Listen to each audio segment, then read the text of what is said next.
searching for happiness. Since we spend the greater part of our lives working, why don't we look for happiness at work? In France and Germany, the percentage of engaged workers, by which I mean those who get up with a smile on their face, is 11%. Disengaged workers, those who go to work to earn a salary but take no initiative, count for 61% in France and 58% in Germany. The third category are those we call actively disengaged, who are so unhappy at work that they turn up every day merely to display their unhappiness. Basically, these are people who come to sabotage or destroy.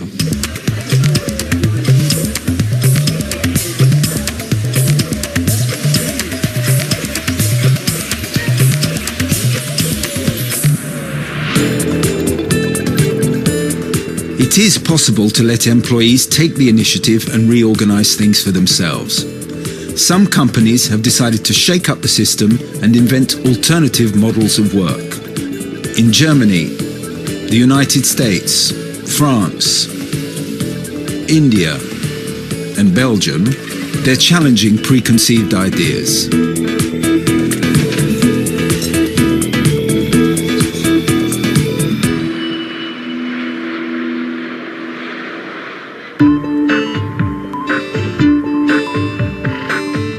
Sea Smoke Cellars in California is a small company that functions in a very original way.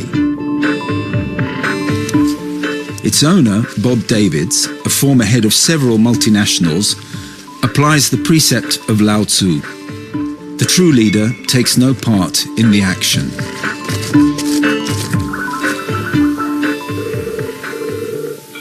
I'm in Miami. I have an apartment here. I heard that. Yeah, it's just sort of a hideout. The 2012 is showing really well in my mind. Great. It all began 15 years ago when Bob Davids bought land for planting vines. Sea Smoke, this was going to be my retirement business. And the companies I started before, some of them got up to 8,000 people. And I found that there is a correlation that the more people you have, the less fun you have. So I wanted a company that didn't have a lot of people and was focused on fun. He recruited a small team of just 6 people and gave them an ambitious mission. Bob's objective was to basically produce, well, depending upon which day you catch him, the best Pinot Noir in the world or the best Pinot Noir in the United States. I'll take best Pinot Noir in the United States because it's a lower bar. Victor Gallegos is the general manager, but he doesn't take any decision without first consulting his colleagues. Bob Davids never tells them what to do. It's up to them to come up with solutions, even if they get it wrong. My job is to give the questions, and your job is to give me the answer. So one of the tricks of being a leader is don't give the answers. Ask the questions until the people can get to the answers themselves, and then you catch them. The first thing is to not take other people's problems, not to take, I call them their monkeys. In 2003, we had some very difficult weather during flowering, so we had a lot of variability in the vineyard. I called Bob on my cell phone. I had stopped working, I was retiring, and I was living in Bahamas. Hey, Victor, what's going on? I said, well, I've got some bad news. You know, we've had this difficult spring. Bottom line is I have to drop $1 million of fruit on the ground. Okay, why are you calling me? Do you think I'm qualified to make the decision? At that time, I saw that he's trying to hand me his monkey. He said, that's why I hired you. Don't try and pass me your monkey. Click. End of conversation. That's Bob. So no ego, like he's acting like he's the guy who's going to make all the decisions. He gave us the objective, he hired the right people, and he leaves us alone. With Bob, it's kind of a double-edged sword, too, because when you're given all of the liberties and all of the trust to do your job and do it well, you better perform, because you have no excuses at that point. And it worked for Bob, too. Every year, Katie sells around 150,000 bottles via internet at an average price of €60. Do the math. Sea Smoke is a real success story.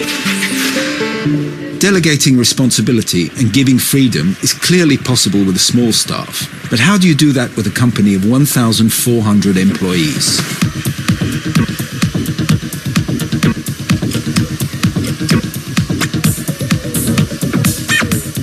Founded by Émile Poult in 1883 in Montauban in the south of France, the Poult Group is a major player in the biscuit market. Nicole has been working here for 30 years. She knew the company when it operated along traditional lines. Hi, what's up? It used to be a strict hierarchy. We had a factory manager, staff manager, foreman, and production line managers. The company had a strict hierarchical culture. There were the underlings. We were like soldiers, robots. Turn up, do what you're told, don't ask questions. And the chiefs. I was a production line chief. I was responsible for just one line. I had to sort out people's holidays, conflicts if there were any, and be sure that the line was functioning without a hitch and everything has to do with that. We were watched really closely and strictly regimented about what we should and shouldn't do. We'd end up in the office if we'd been a bit naughty.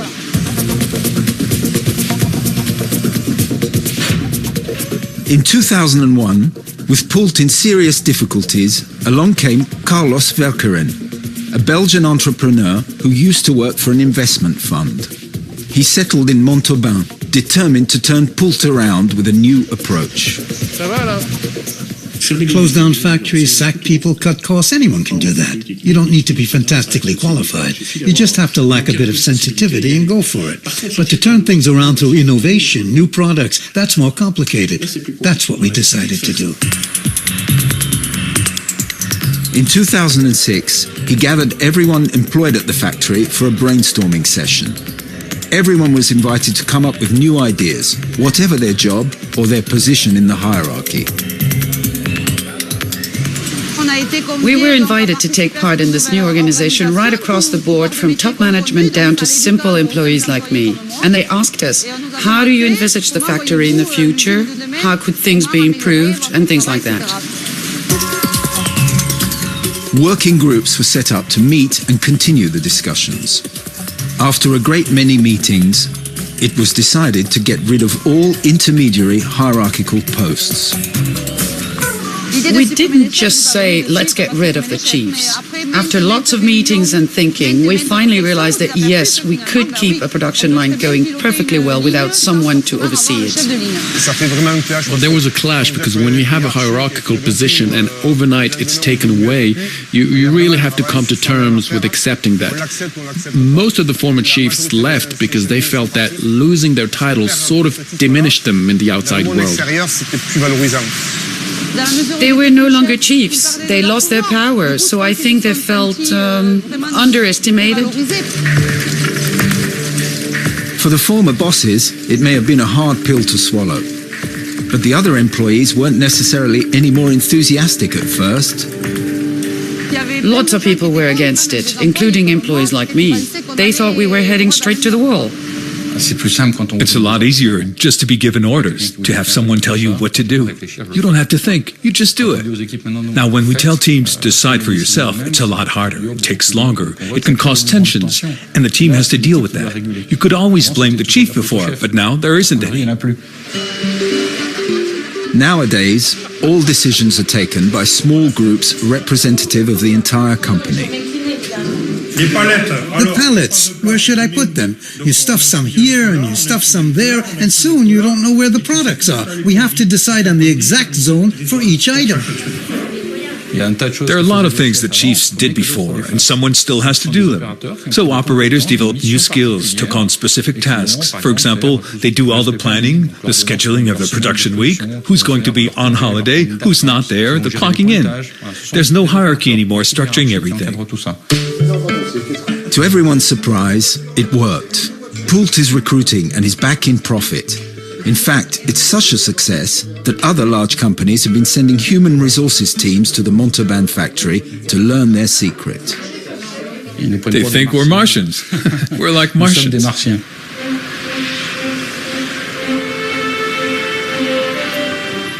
default is what's called a liberated company. The term was coined by Brian Carney and Isaac Getz in their book Freedom, Inc. Isaac Getz is a professor of management and innovation who studied over 200 companies around the world to define his concept.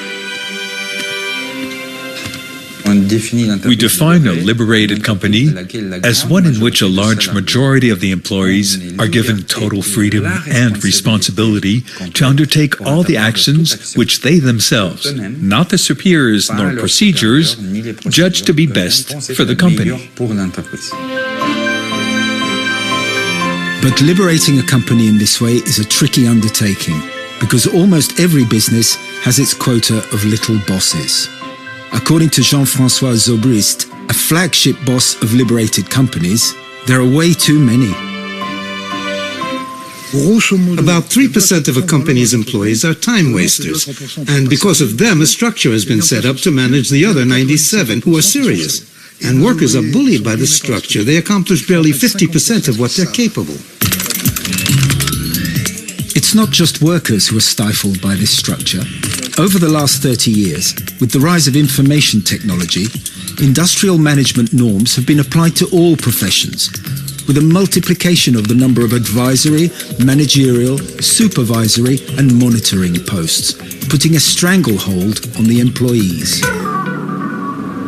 The result is a sense of disembodiment in the modern world of work, a deep unease in one's job.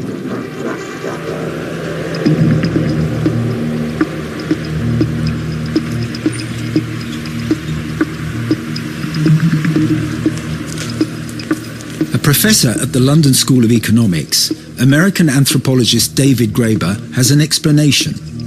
He puts it down to the huge increase in what he calls bullshit jobs.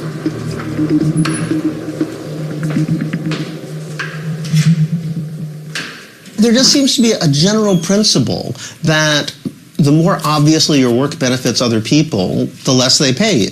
You know, there's a few exceptions. There's doctors, airline pilots. They do something that's clearly necessary and they get paid well. But for the most part, the kind of people whose work is really a obvious social benefit, whether it's a nurse, whether it's a garbage collector. If we didn't have garbage collectors, we'd be in big trouble.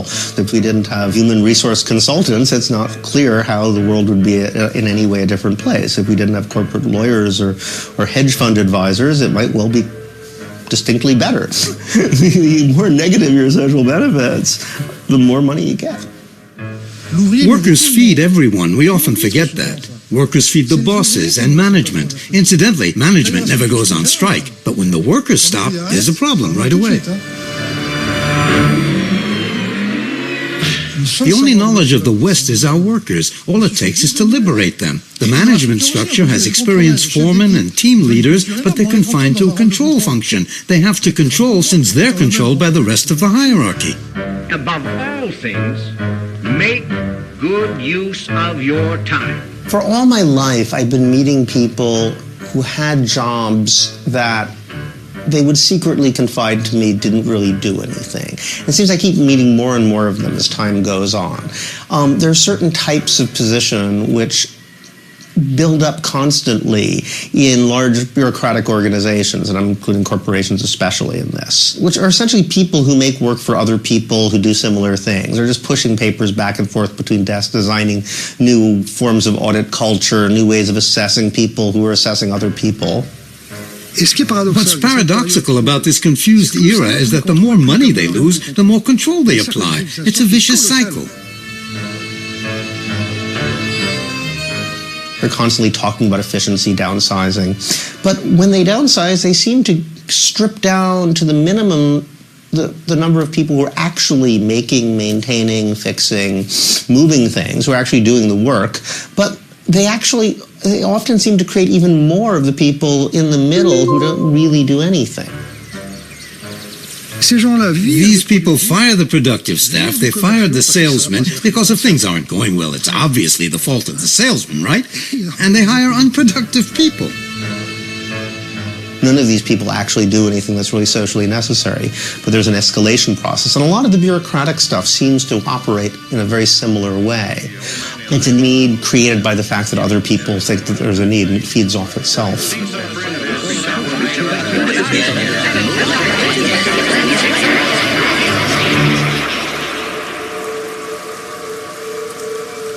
Deep in Picardy, in northern France, at Jean-François Zobrist's former company, Favi, there are no bullshit jobs.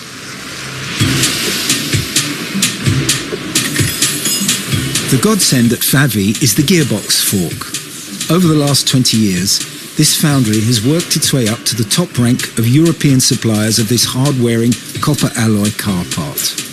The company is so successful it even exports to China, which isn't well known for importing industrial parts from France.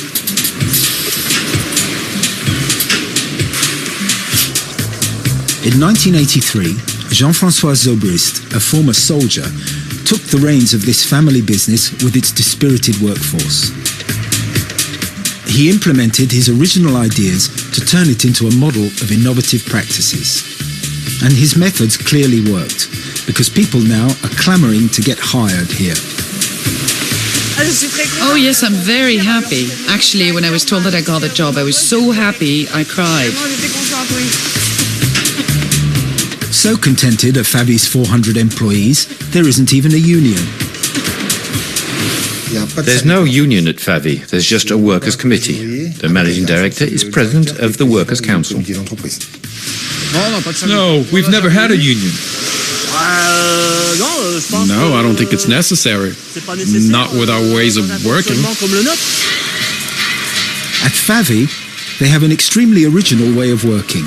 The hierarchy has been reduced to a minimum. The director and then the employees, who organize themselves. To reach this state of affairs, Jean-François Zobrist applied two basic principles. Man is good and love the customer. Man is good, so there's no need for supervision. I have confidence in the workers and the salespeople. They can organize themselves so they're happy.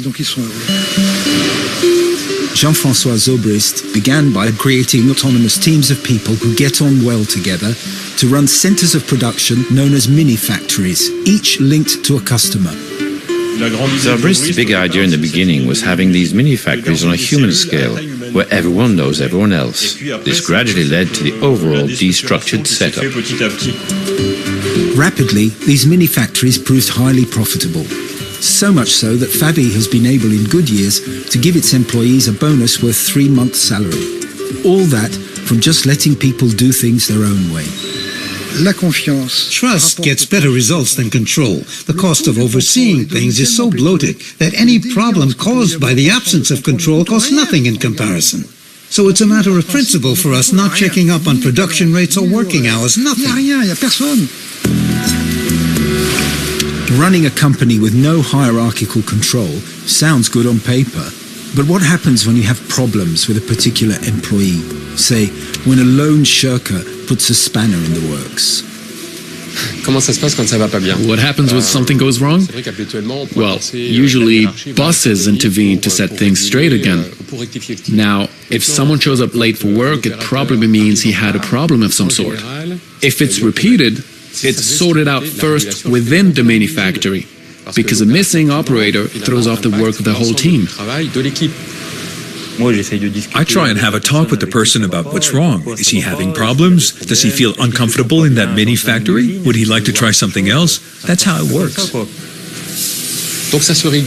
10% of the time you go beyond the system, it doesn't work. But 90% of the problems are sorted out on the spot.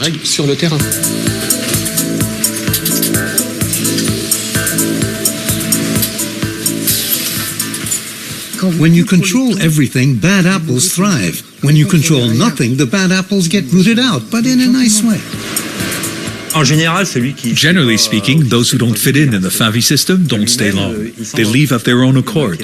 Some people like having someone behind them telling them what to do all the time. The people at Favi prefer responsibility and having more freedom.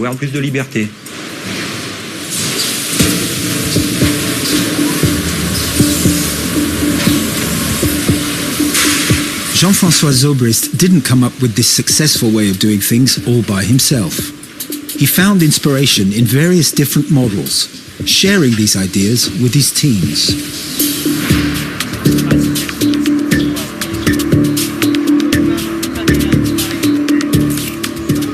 In 2004, we went to visit some companies in Japan. The Japanese culture is completely different. I think that for the Japanese, the company comes before the family. They live for the company, which isn't exactly the case here.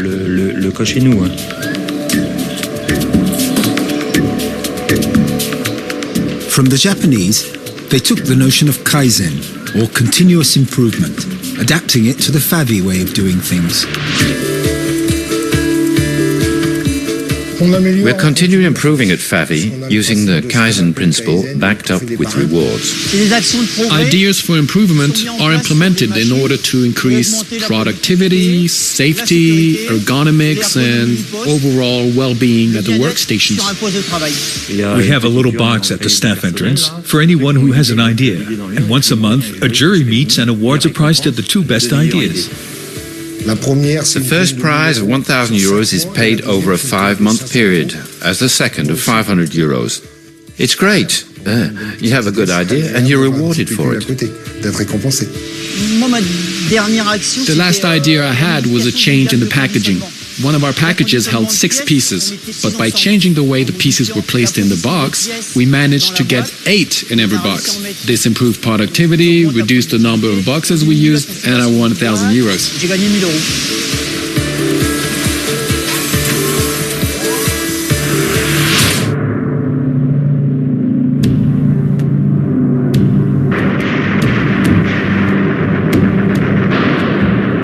Kaizen, or continuous improvement, was first applied in Japan after the Second World War.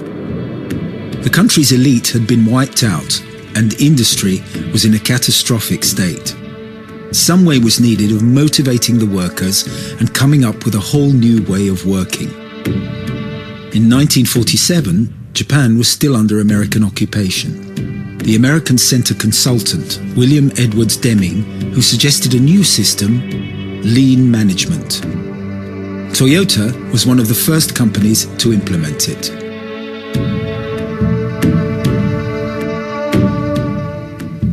The Japanese came up with a certain number of approaches, such as Kaizen, continuous improvement, all based on the assumption that to solve problems on the shop floor, no one is better placed than the person on the shop floor. To sum up, he who does knows.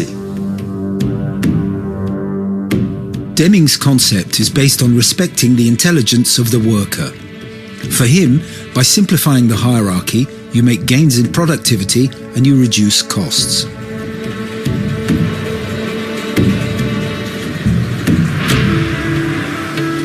With its highly motivated workforce, Japan rapidly became an industrial powerhouse. From the 1960s, Japanese products began to flood the world.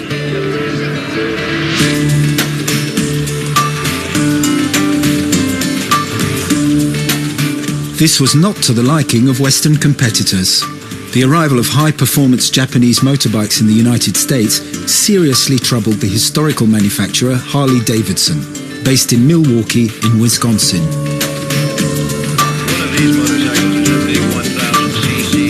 By the end of the 1970s, Harley-Davidson's technology was lagging behind, and a massive strike brought the bike maker to its knees. In 1981, the company was over $70 million in debt. A new financial director, Rich Teerlink, was brought in to turn the situation around. He took inspiration from Japanese lean management ideas. Basically said we had to adopt some Japanese techniques of just-in-time inventory, employee involvement, those types of things. And that started to get us to understand more fully that our biggest assets are the people who walk through the door every day. At first, employees and unions were suspicious. In order to get off on the right foot, Rich Teerlink asked for everyone, together, to rethink the company's way of doing things. They came up with some very simple things. Let's tell the truth. Let's be fair. Let's keep our promises. Let's respect the individual. And let's encourage intellectual curiosity. The message quickly spread, with even the dealers getting on board. These were values of integrity. I think To some people, it's common sense, but to others, they don't spend a lot of time thinking about it. And I think it was essential to have those discussions in those early days. Following these consultations, the entire decision-making process was transformed. The human factor was now at the heart of the company's way of functioning, and it pleased the unions. Rich flattened the management structure. Instead of all the bureaucracies at the different levels, he devised a system of circles, which took out a lot of the barriers between just the salaried people, management, and the union. Each plant had a circle of leaders that would actually make the decisions on what to do. So we were able to talk, share ideas, explore avenues we haven't ever gone down before. The employees started catching on very quickly because it was like, okay, I can actually talk to you without being fired. Your door is open. Hello.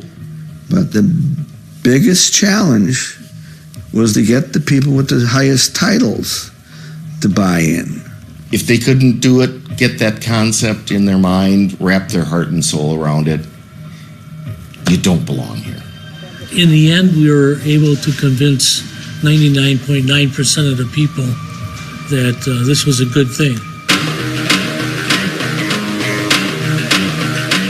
With this new atmosphere of trust, the freshly liberated teams came up with a number of revolutionary innovations.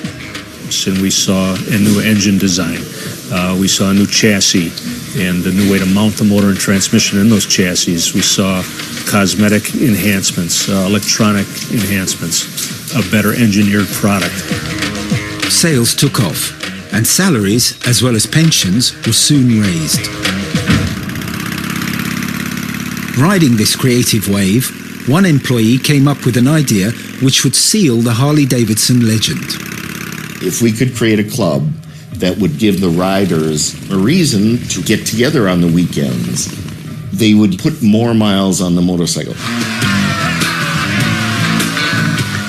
That's how a unique brotherhood was born around the love of the machine, the Harley Owners Group. So all of a sudden, the dealer had a new way to attract his customers and to build a relationship with his customers. It really has been one of the best things I can say personally that's happened to me in life. The relationships I've met in this organization are friends that I'll cherish forever. Numbering employees as well as customers, the Harley Owners Group has become a family with more than 1 million members around the world. Everyone's creativity was tapped to get the manufacturer out of its rut and growing again. But for some employees, things changed in 1997 when Rich Teerlink retired. I cried when they announced that he was retiring. And things changed dramatically. As time went on, the circle concept started to deteriorate. There was hierarchy again. Instead of the employee becoming the most important thing, money became the most important thing.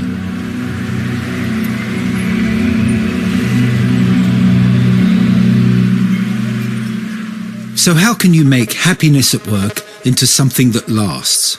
What's the secret of keeping workers happy and productive in a large multinational? In the 1950s, Bill Gore had some very innovative ideas.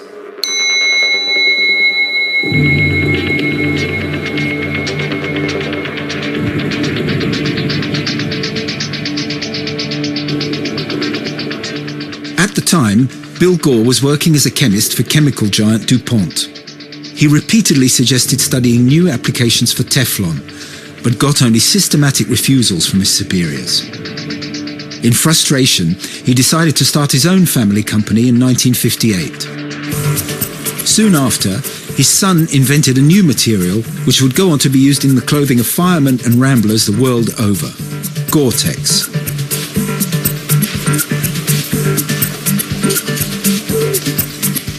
Remembering his frustrating experiences at DuPont, Bill Gore came up with a new philosophy for his business. Make money and have fun doing so. With 10,000 employees spread over 5 continents, Gore generates an annual turnover of $3 billion. And it does it by giving its employees a surprising amount of freedom. Occasionally someone asks me, Bill, how do you control all these 20-odd plants or whatever they are scattered around the world? I kind of laugh and I say, well, I don't. 55 years later, the Gore culture has survived the demise of its creator, and the current president fondly remembers her own beginnings in the company. I had just graduated, and the Gores were so proud of this new crop of engineers coming into to their enterprise that they had a pool party at their house. And I remember Bill Gore swimming in the pool, and Vive was actually cooking burgers. And I just said, that's how every CEO treats their employees. They invite you over to the house, right? And I'm thinking about that now. My house is not big enough for 10,000 associates. 10,000 associates? At Gore, they're not employees, but associates. And all of them have shares in the company, which isn't listed on the stock exchange. No one must feel their creativity is being stifled. Every associate is free to take the initiative without being thwarted by some minor boss. Bill Gore didn't want any hierarchy in his company. He wanted everyone to be free to develop their own talents. But an absence of hierarchy isn't the same thing as anarchy. Bill Gore came up with a system of leaders picked by their own teams. Ideally, it just becomes obvious who the leader can be. The associates like working with someone because that person is competent, has a vision, and thus is a natural leader. But sometimes it's not so obvious. So we organize sessions to evaluate leaders, and the associates can suggest those who in their mind have leadership potential.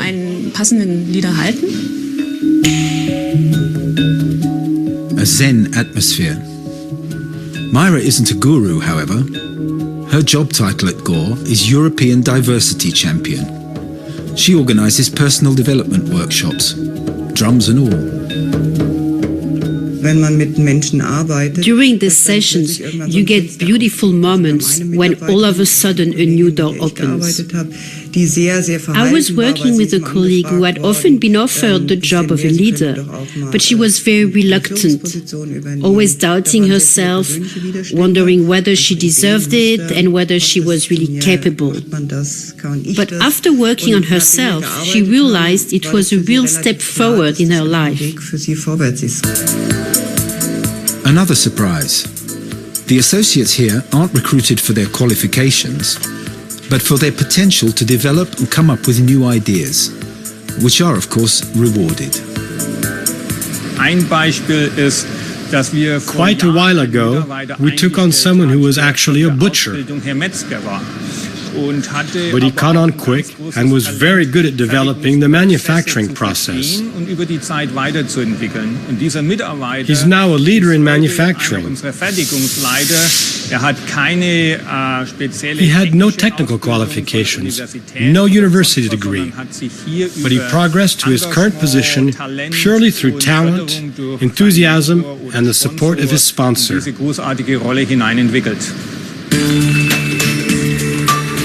The sponsor, another of Bill Gore's inventions to help create bonds within the company. Every associate is taken under the wing of a sponsor who will help them to develop independently of their leader. With their sponsor's guidance, they soon build up a network. Today, Pascal is getting together with his sponsor Norbert, who's been his mentor since he came to Gore 5 years ago.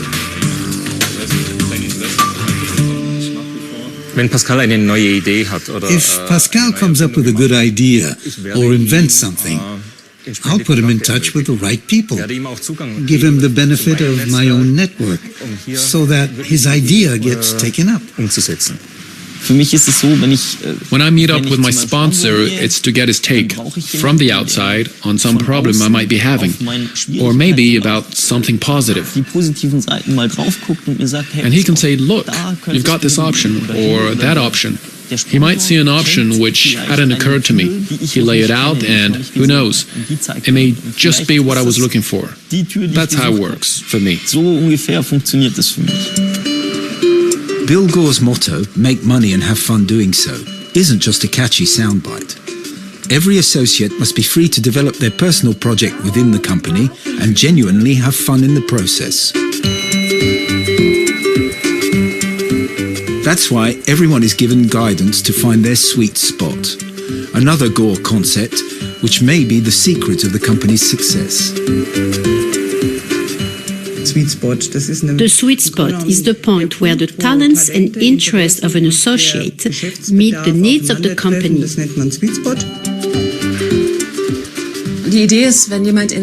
When you reach your sweet spot, you're maximizing your contribution without even feeling that you're working. Even though it is work, you don't feel like you're working, you're enjoying, you do your work with great pleasure. It's fun.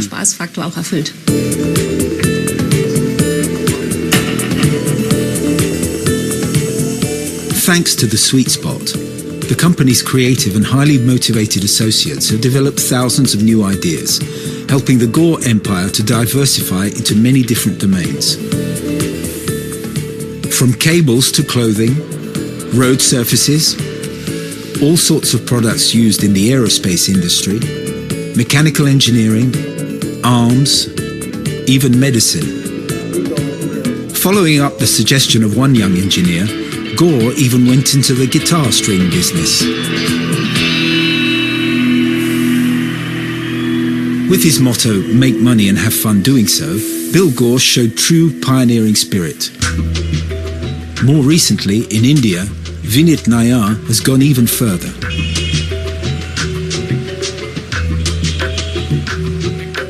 As the visionary CEO of IT company HCL Technologies, Vinit Nayar tripled the number of employees from 30,000 to 90,000 with his doctrine, employees first, customers second. For him, we're facing a problem of generational conflict. When you go at home and you deal with your teenagers and sit across a dining table, do you command them and tell them what you want them to do and do they follow? Or has the structure within the house moved away from command and control into more collaboration, where the leader of the house, which is the husband and the wife, are assuming a role more of mentoring, of influencing thought and enabling the children to be able to do what they really want to do. Now that is completely different to the past, where the leader of the house, especially my grandfathers and even my father, was all about command and control. You'll do engineering and we did engineering. You'll be a bureaucrat and you become a bureaucrat. So that has dramatically changed. Now the critical question out here is, if the way you interact with your teenagers at home has changed compared to the way you interacted with your parents, why are you not seeing this change in work? So the reason I call this pyramid structure suffocating for Gen Y is because they're different. Now, would the organizations need to evolve to adopt to the Gen Y, or do Gen Y need to adopt to the old traditional organizations? Today, I think that struggle is taking place. But if you see the startup organizations, especially coming out of Bay Area and a lot of small startups, they figured this out. They figured out that the more collaborative culture is how we can get the best out of Gen Y, how we can get the most innovation out of Gen Y. And that is the reason they're creating open structures and not the old traditional structures.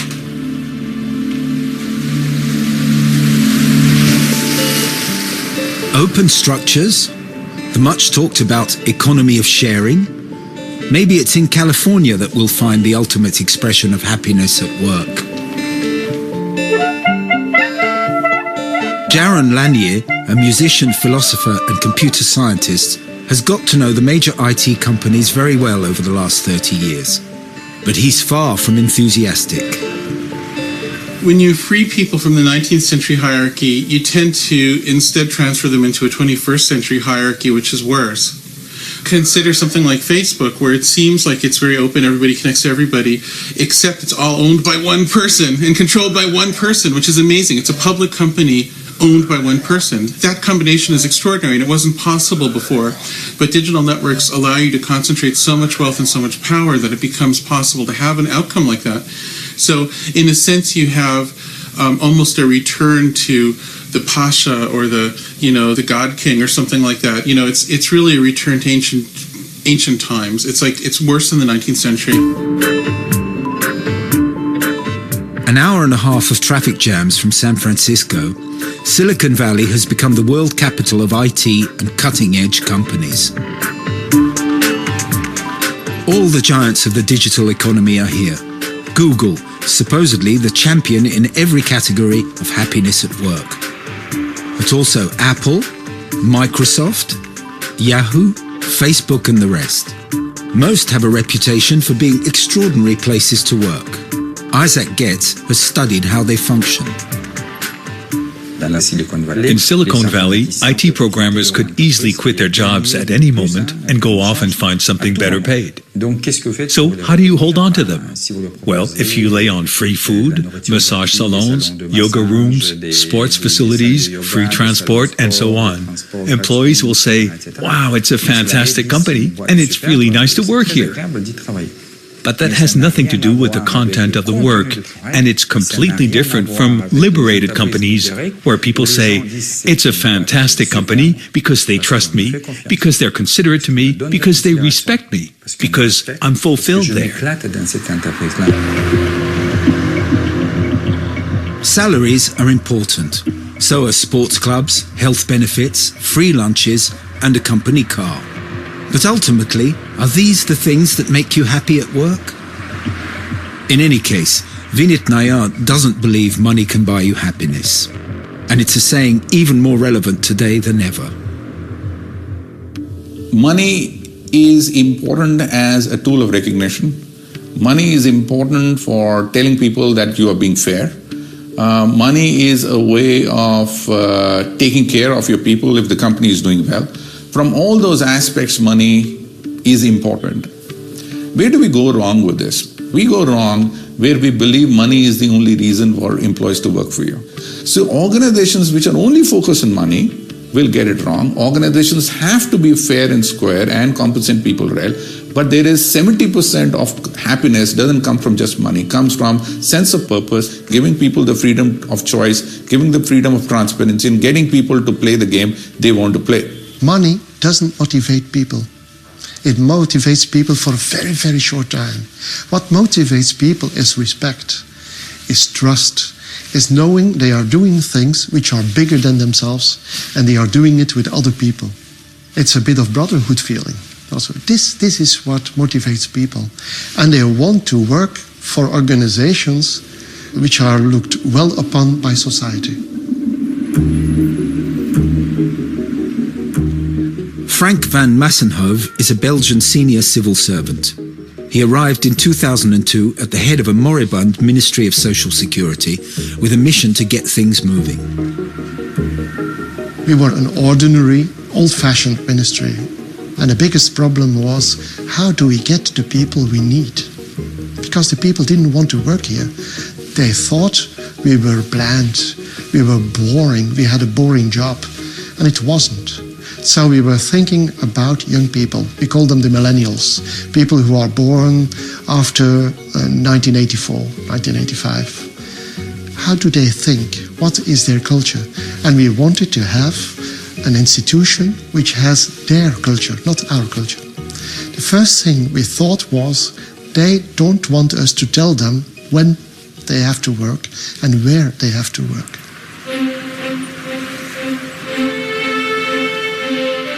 The first stage was to make it possible for people to work from home for up to 3 days a week. 3 days a week at home for a father with an 8-year-old child is wonderful. Yesterday I fetched my son from school, helped him with homework, and then did another couple of hours work in the evening. Classic workday, maybe a bit shorter than usual. But how does working from home work? Near Leuven, Kern Vlemix is working from home on pension reform. Come in. My computer is linked to the Federal Public Service Network. We also have instant messaging software, so I'm in direct contact with my colleagues. It works well. There's not really any need to see each other in the flesh the whole time. And if I need to study a document, for example, I prefer doing so at home because I can really concentrate. No one is forced to work from home, of course. Each person is free to do what they feel most comfortable doing. There are people who live alone and prefer coming to the office every day. They see people every day, like before, maybe a little bit less, but they do see people every day. The drawback is that you're available evenings and weekends, but that's not really abused. Under normal circumstances, no one bothers you in the evening or at the weekend. Everyone's working hours are respected. With the new system, the ministry's results improved greatly in a very short time. The fear that we could have had is that people would be less motivated if they were working from home. But in fact, it's the opposite. Since we brought these new rules in, the treatment time for completing a file has been reduced from about 18 months to almost 4.5 months. That's a huge gain. A huge gain. And yet, midweek, there doesn't seem to be much work going on here. The reason being that a large proportion of the ministry's 5,000 employees are working from home. Another advantage is that, needing less office space than before, the ministry has managed to make considerable savings. The funds thus freed have gone towards creating bright, open office spaces, while also sorting out a few technical problems along the way. This is a conference room, although at first sight it might not look like one. Through there, too, there's a conference room, but as you can see, there's no wall between the two, which means we have to be very careful about noise. When two groups are having meetings at the same time, we must ensure they don't disturb each other. To help with this, we installed an active noise reduction system, so we can work in a nice, calm atmosphere. It's more or less the same atmosphere wherever you go, one that's conducive to communication. Nobody has their own office. As you can see, everyone just works where they like. I also work in a different place every day in the midst of my colleagues. Although some middle managers at the ministry didn't much like the change in status, they didn't really have any say in the matter. For 80% of our middle management, that was not a problem. But for 20% it was a problem. And 10% was a real problem. And so what did we do? We let middle management be evaluated by their people. And when they got a bad evaluation, they were no longer boss. So they had to change. There was no alternative. Once a year, I get to evaluate my boss, explain what's not working, and what could be improved to make the team work better and get better results. We need people management. And so when people think their bosses are no good coaches, are not working on their competences, on the functioning of teams, they throw them out in reality. And we throw them out. Even better, one can speak one's mind freely. The employees are encouraged to speak up on social media, for better or for worse. In most of the organizations, you are not supposed to be on social media during the working hours, but we don't have working hours. So we beg our people to be on social media. We have just one simple rule. You always should tell the truth. But the truth can be a truth which is not very good for us. We don't care. If it is the truth, they can tell it. And every time we go out and we say we have a problem, people say, fantastic what they are doing. They'll be thrown out of the water. For Vinit Nayar, who now gets invited by top bosses around the world to come and share his avant-garde ideas, transparency must begin at the highest level of the company. Before digital, we used to communicate, right? So CEOs and management will communicate something and people had no means of knowing what our real intention were. With digital coming in, with everything we communicate, there is a digital world out there where people exchange notes and your true intention is known. If you communicate something else and your intention is something else, you will be discovered and you will lose huge amount of credibility, and after that you will not be able to win the confidence. Communication has lost its relevance. Intention is the most important. So as leaders, your intention should be very clear and communicate honestly what your intention is, and you will earn the trust. Trust. That's something society as a whole is sorely in need of. Isn't the current downturn a crisis of trust? The system itself is crumbling. We have a debt situation, an inequality situation, an environmental situation, which are clearly untenable. The problem is we also have a political class that is so heavily invested in the idea that any kind of visionary politics is impossible, that they're no longer capable of any kind of reaction appropriate to the scale of the problem. We also need to think about the world we're living in which the human aspect is always the first factor we can adjust. It's always short-term. In fact, we're in a short-term dictatorship. And yet everyone agrees that we have to improve job security, escape poverty, create employment, reindustrialize the country. Faced with all these problems, I'm firmly convinced that the company has an important role to play, an essential role. And this leads to another reflection, which is that most companies are neither very innovative nor very inspiring. So we have to do things differently.